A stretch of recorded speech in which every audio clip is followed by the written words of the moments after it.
Sheri Colberg-Ochs is with me right now. Congratulations on winning the Outstanding Educator Award. Thank you. And I know you are really pioneering and leading the way in sort of shaping the physical activity guidelines. Can you tell me about some of the updates?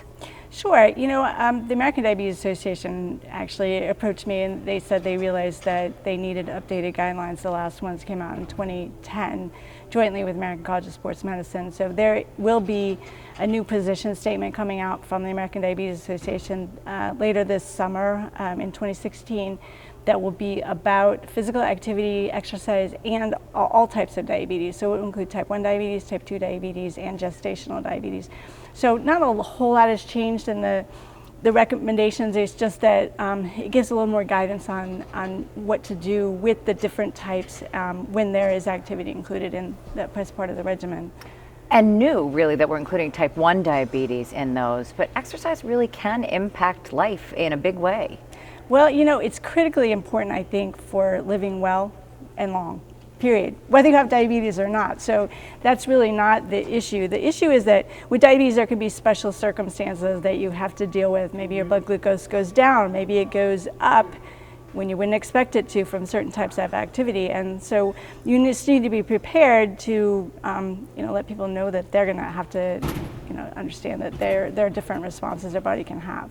One of those surprising responses is really as it relates to high intensity interval training, and that has been all the rage in society. And so how can you help clinicians to guide their patients to do the right thing in terms of that kind of exercise? Well, it's a very interesting, I see it as the latest fitness craze. I've lived through a lot of them at this point. I have nothing against intervals. Actually, intervals are great. When you're doing moderate activity, if you add faster intervals into anything you're doing, it actually will increase fitness faster. It can help you use up more blood glucose. It can help you use up more muscle glycogen, the carbohydrate stored in muscle. And so it can really help with diabetes control. The problem is that what people don't realize that I'm talking about at the meeting here is that high intensity interval training can also cause blood glucose to go up rather than down. So there's a very exaggerated release of glucose raising hormones when you do very intense activity. So if you're doing all out exercise for 20 seconds, you can actually have a spike in your blood glucose rather than a decrease. So this is something that clinicians need to be aware of, and they need to let their patients know this too. The other issue is that it's not right for everybody. You can't take a completely sedentary person, get them up off the couch and say, hey, we're gonna go do some high intensity intervals, because the intensity itself is intimidating. It's not comfortable, it's not fun. People can get very demotivated doing this type of activity. They can get injured, and they're starting out at an intensity that just may be really inappropriately hard for them, and they're not going to do it long term. So the goal is to get people involved in long-term exercise that's really going to benefit their health and their diabetes management. One of the other challenges for diabetics is overuse injuries that I don't know that everyone is aware of. This is true. A lot of it has to do with the glycation of joint surfaces, like the cartilage in the joints, and so it is a lot more common for people with diabetes to get things like trigger finger or frozen shoulder, frozen hip, and just overuse injuries in general.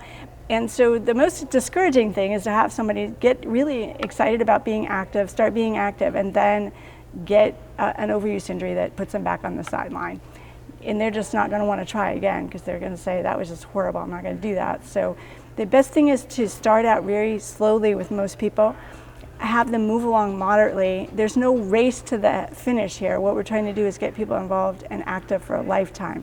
And so they can progress at an appropriate rate rather than trying to do really super high intensity intervals or CrossFit training or the latest fitness craze, because that may not work for them long term. Encouraging activity in steps is good for everyone. Small steps. In fact, we should all take more steps, and you should do all your interviews standing up rather than sitting at this table, because sitting is too much is really bad. That's the best advice. Always continuing to educate people. That's why you got this award. Thank you so much. Thank you.